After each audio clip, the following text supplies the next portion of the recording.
Welcome. My name is Tom Smila. I am the Recruiting and Employee Experience Coordinator here at the UM-Flint. Today we're going to introduce the competency model for your position as a people manager. These competencies will be used for performance reviews, for training, for recruitment, job descriptions, goal setting, and development. So let's define what is a competency. A job competency is a measurable characteristic or set of behaviors or personal attributes that are essential for successful performance in a specific job or role. Competencies go beyond technical skills and include qualities such as communication, teamwork, problem solving, and adaptability that enable an employee to perform their duties effectively. So these competencies are based on soft skills. So what exactly is a soft skill? Soft skills are a set of personal attributes and interpersonal abilities that enable individuals to interact effectively and harmoniously with others. Unlike technical or hard skills, which are more specific to a particular job or task, soft skills are more related to how you work and communicate. They are sometimes called people skills or employability skills. Simply put, it's the how we do our jobs. People that are successful in their jobs display a strong set of these competencies. It's the how we do our job that makes the most impact in how successful we are. Research shows that people that are successful in their jobs display strong competencies. Another simple way to look at it is that the hard skills are the technical skills, and the soft skills are the non-technical skills. So, a job competency is how we need to do our job in order to be effective in our role. So, there's kind of two key aspects of job competencies. One is that they are observable and measurable. Competencies can be demonstrated and assessed through either behavior, actions, or outcomes. And secondly, as I mentioned earlier, these competencies will be used for job descriptions, for recruitment purposes, for performance evaluations, training, and career development. We have developed two sets of competencies here at the University of Michigan-Flint. One is for a people manager and one is for a team contributor. This presentation focuses on the people manager competency model. So let's take a brief overview of both of these models, and then we'll dive into the specifics of the people manager competencies. So let's go to the next slide here. As you can see, there's really two sets of competencies. These are the two roles that we define throughout the university. In other words, you're either a team contributor or a people manager. So the people manager are the employees that supervise people and everything that goes along with that. This is the group we're focusing on in this presentation. The team contributor is the individual contributor that does not have direct reports. We have a separate recording session for that group. So let's read the slide real briefly here. People manager are managers or supervisors who are responsible for identifying hiring needs, candidate interview and selection, performance evaluations, and merit planning for one or more U of M Flint regular, non-temporary employees. The people manager's focus and action will include developing positive relationships with team members, providing and receiving feedback, developing team members, as well as rewarding and recognizing contributions. So the team contributor is an individual who does not have direct accountability for making final hiring decisions, conducting performance evaluations, or making merit recommendations. This individual may have indirect responsibility for oversight of others' work to include training and coaching, as well as setting an example for how work gets done. This person may also provide feedback to others outside of the formal performance evaluation process. So now let's take a look at some surveys and research that was done here at University of Michigan-Flint.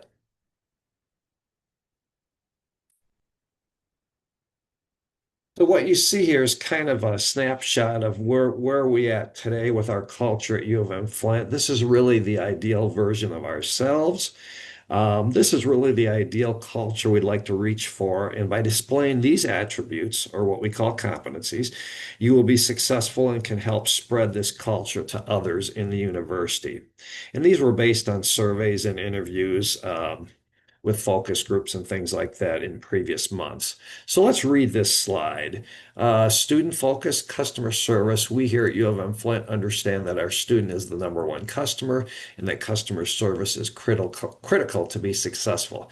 We also strive for collaborative and good value relationships here at the university. We have a passion for and we're proud to be part of U of M Flint, and we're proud to be connected with the people, and that means being involved and being in events, whether it's university or city or county related. We're proud to be part of the Flint, Genesee County community, and we're welcoming, and we want to be connected with one another. So now let's dive into the actual competencies for your group, which is the people manager group. And as you can see, these are the competencies showed on this slide. There are the 8 circles around the middle and also the middle one, which is displaying courage. So really we have 9 competencies we're going to take a look at. And once again, these are going to be used for job descriptions, performance evaluations, hiring, training, etc. These are the basic qualities needed to be successful in the job. These are the soft skills. These are the behaviors. And of course, that middle competency is really the common denominator, displaying courage. Why is that in the middle? Because displaying courage is the critical component in all of the competencies that surround it. For example, you display courage when you build trust with your team, and etc. And we'll go through that one later on. So let's define each one of the circles and the middle one individually with some examples. Once again, there are 9 of them. Our first one is building trust. So here's an example of a people manager building trust in their team. Let's take a look at a scenario. A supervisor manages a small team of analysts in a university research department. They want their new team to feel comfortable sharing ideas, reporting mistakes, and collaborating. So what does this manager do? There are only 2 examples that we're going to show you here, but these examples are not all inclusive of the building trust. But let's pick 2. Number 1, regular one-on-one meetings. The manager schedules biweekly one-on-ones with each team member where they can listen attentively to the employee's ideas, concerns, and career aspirations. They encourage open dialogue by asking questions and showing genuine interest without judgment. Let's take a look at another example, transparency. When a new project with tight deadlines arises, the manager holds a team meeting. They explain why the project is important, the challenges they may face, and what success looks like. They are honest about unknowns and invite a lot of questions. So what's the result of these actions? The team feels valued and trusted. They become more proactive, innovative, and supportive of each other. Team members are comfortable bringing up issues early, which helps the team avoid larger problems and growing together. So that's kind of an example of the building trust. So let's look at our second competency called engage. And let's look at an example of a people manager engaging with their team. Once again, I only show 3 examples, and these examples are not all inclusive. There are obviously many more, but let's take a look at a scenario. A people manager manages a group of library staff at a busy university library. They want to increase team engagement to improve morale and performance. So here's the actions that the manager takes to engage. First of all, collaborative goal setting. At the start of each semester, the manager brings the team together to set goals for the upcoming months. They encourage every team member to contribute ideas and discusses how their individual strengths can help reach those goals. Number 2, regular team huddles. The manager holds brief weekly huddles where everyone shares successes, current projects, and any pain points. These informal meetings help everyone in the loop and provide a safe space for sharing concerns and suggestions. Maybe a third example would be recognition and celebration. When the team successfully launches a new digital resource, the manager celebrates their achievement with a pizza lunch and highlights specific contribution. such as one employee's innovative outreach plan and another employee's attention to detail in testing the software. So once again, these are three examples. And what's the result, when we look at these examples? The team feels energized, they feel connected, and they feel motivated. Engagement is apparent throughout higher participation in meetings, greater initiative in tackling projects, and a more supportive team culture. So let's look at our third competency here, and that is developing their people. So here's the scenario, a development plan for a team member. This is a people manager in a marketing department. One of their team members shows potential in data analysis, but lacks experience in presenting insights to stakeholders. Here are a few of the steps the manager takes. Once again, these are only three examples. Number one, identifies growth opportunity. The manager notices the employee's solid analytical work and asks during a one-on-one if this employee is interested in developing presentation and communication skills. They set clear development goals. Together, they set a goal for this employee, maybe leading the presentation of our next monthly campaign report to the broader team. Another example is provides resources and learning. The manager recommends a U of M linked learning course on presentation skills and offers tips on structuring slides and narratives. They also share examples of effective presentations from previous meetings. Another example would be coaching in practice. Before the real presentation takes place, the manager schedules a practice run, provides constructive feedback, and encourages the employee to ask questions. So what's the outcome of this? The employee gains experience, visibility, confidence for sure, while the team benefits from new skills and role modeling. The manager fosters a culture of continuous development. So let's look at our fourth competency, which is driving change.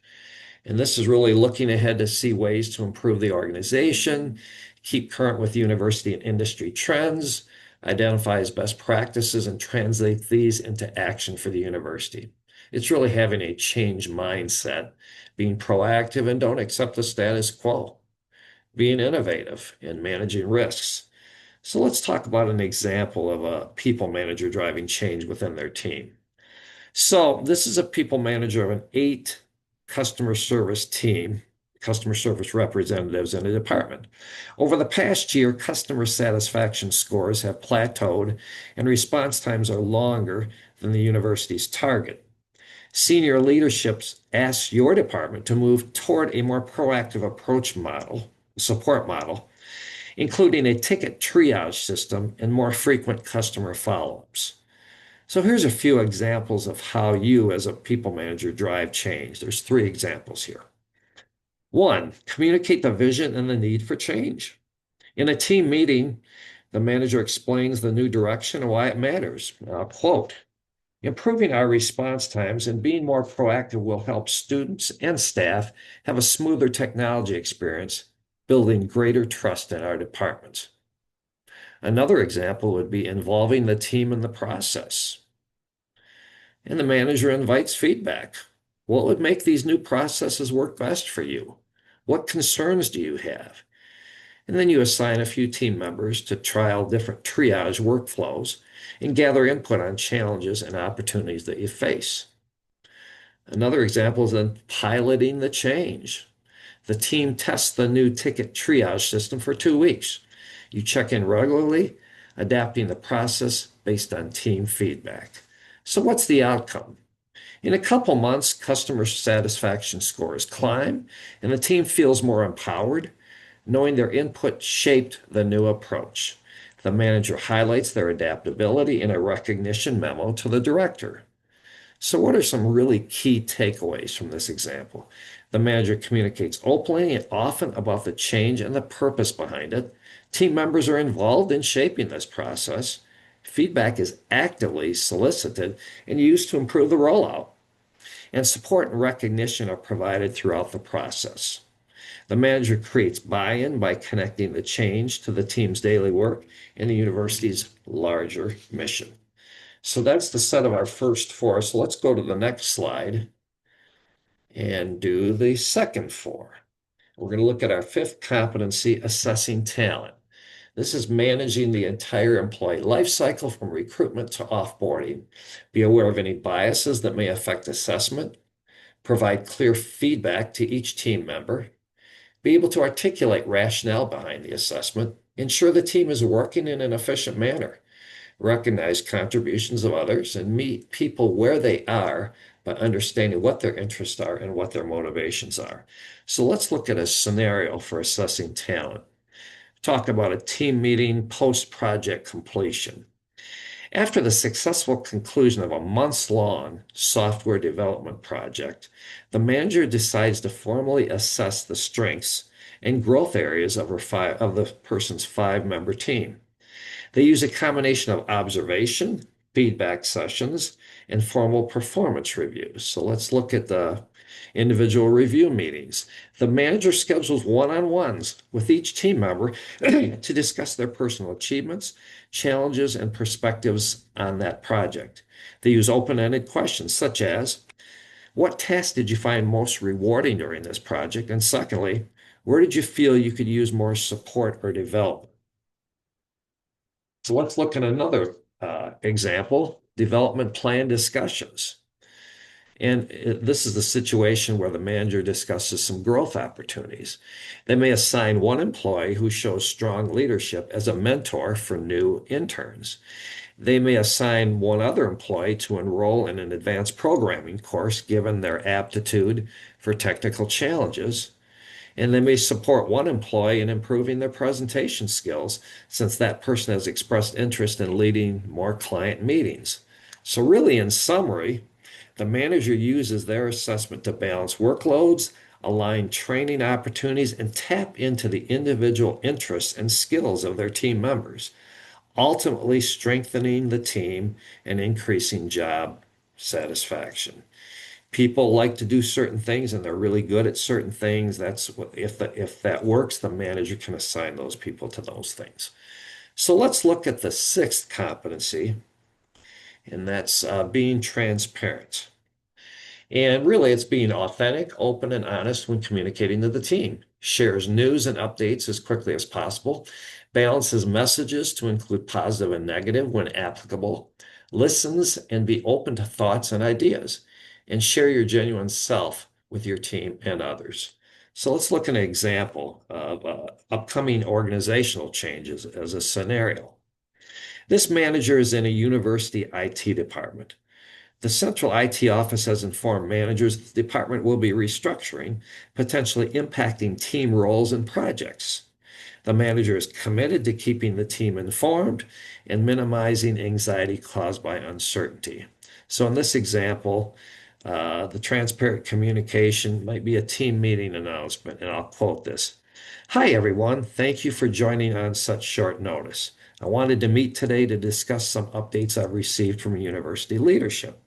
These are upcoming changes to our departmental structure, which will likely affect project assignments and reporting lines. I don't have all the answers yet, but I want you to hear directly from me about what I do know. Here's what I can share. Leadership is looking for ways to improve collaboration across units. This might mean shifting some of our projects or even working with new colleagues from other departments. There has been no discussion of layoffs, but our responsibilities could change. The transition is likely to start next month, and I'll update you as soon as I have more specific timelines or details. I understand this uncertainty can be stressful. Please know that my commitment is keep you informed as I learn more, whether the news is certain or not. If you have questions or concerns, feel free to reach out to me at any time. You can also submit questions anonymously if you prefer, and I'll do my best to address them with leadership. Thank you for your professionalism and teamwork during this period of change. I'll keep communicating as openly as I can. So what's really the key takeaway here in this conversation is the manager's transparency in building trust, reducing rumors. It helps the team feel respected and involved. even amid some uncertainty in the situation. So that's an example of our sixth competency, being transparent. So let's look at our seventh competency, rewarding and recognizing. Know what team members are contributing to the organization. Spend time and effort understanding as well as recognizing team member accomplishments. Set the standard of how work should be done within your organization and recognize when others meet or exceed this standard. So let's give an example. At a weekly team meeting, a manager addresses her team of customer service representatives. I'm going to quote, "To ensure we provide excellent service to our clients, our standard is to respond to all customer inquiries within 24 hours. I expect everyone to track open tickets daily and use the escalation process if you can't resolve something within the expected time frame. Our goal is to maintain an average customer satisfaction rating of at least 4.5 out of 5 each month." A week later, the manager reviews the team's performance and notices that one employee consistently closes tickets within 12 hours and received outstanding feedback from customers. At the next meeting, the manager might say, quote, "I want to recognize this employee for exceeding our response time and customer satisfaction standards. This employee responded to every inquiry within 12 hours last week, and clients specifically mentioned their helpfulness and professionalism in their feedback. Great work. Your commitment to our standards helps raise the bar for our whole team." So why is this effective? Number one, setting standards. The manager clearly communicates expectations around response time and customer satisfaction. And secondly, they reward performance. The manager provides specific recognition, whether it's public or private, of the employee's achievements, which can motivate others and reinforce the importance of the standards. So let's go to our eighth competency, which is giving and receiving feedback. Be able to effectively assess performance, have the courage to provide timely feedback, and have difficult conversations when needed. Be prepared to provide additional information on the feedback when asked. Continuously learn and remain open to receiving feedback and acting upon this feedback to improve your own performance. Seek positive approach to resolving workplace conflict by understanding others' perspectives and by exploring alternative solutions. So let's discuss both individually as a team. Let's do a couple examples. First one is giving feedback individually. Example, during a one-on-one meeting, the manager gives constructive feedback, and here's a quote. "I've noticed your reports are always thorough, and I appreciate the time you take to ensure accuracy. One area for growth could be condensing the main findings a bit more in the executive summary. This will help leadership quickly grasp your key points. Would you be open to trying a shorter summary in the next report? I'm happy to support you with some templates if that helps." And let's do a example of giving feedback as a team. And so an example is at the end of a project, the manager gathers the team. And here's a quote. "I want to commend everyone on meeting the tight deadline for the product rollout. The way you all stepped up was inspiring. However, a few last-minute changes caused some confusion. Next time, let's aim to finalize decisions 2 days prior to launch to avoid any last-minute rush. I'm confident we can keep improving with each project." So that was giving feedback. Let's take a look at receiving feedback individually. Example, in a one-on-one, the manager asks for feedback. Quote, "I want to make sure I'm supporting you effectively. Is there anything I can do differently as your manager to help you meet your goals? Please be honest. Your feedback helps me improve too." And then maybe receiving feedback as a team. Here's an example. Quote, "Before we start our next project, I'd like to hear from everyone. What are one or two things I could do to help the team work better? You can share openly now or send suggestions to me privately or anonymously afterwards. I really value your input." So really, in summary, regular balanced feedback offered and requested both individually and collectively helps to build trust, performance, and continuous improvement. So let's go to the next slide, and we're going to look at our last one, which is displaying courage. And this is, conducting one-on-one sessions with team members Give an employee timely feedback to improve his, her, or their performance. Hire the most qualified person who may not fit the mold. Make difficult employee-related decisions. Lead and participate in difficult conversations with the intent to move the team, department, university forward to a positive outcome. Lead your team through a strategic change initiative. Have a passion for U of M Flint and the community. Support the mission of the organization and the success of our student population. So this, of course, is the ninth competency, displaying courage. And really, this is the center of the circle if we go back to that initial slide right here where we show the full competency model. We're talking about that middle section now, displaying courage. So here's some examples showing how a people manager displays courage in just a few of the competencies we just covered. So let's say we're looking at building trust. Maybe admitting mistakes publicly. A manager openly acknowledges when they make a mistake and explains how they will prevent it in the future, showing vulnerability and modeling honesty for their team. Another one might be maintaining confidentiality. When an employee confides a personal issue, the manager protects their privacy and advocates for them as needed, even if others are pressuring for details. Both of these require a lot of courage on the part of the manager. Another example would be engaging employees.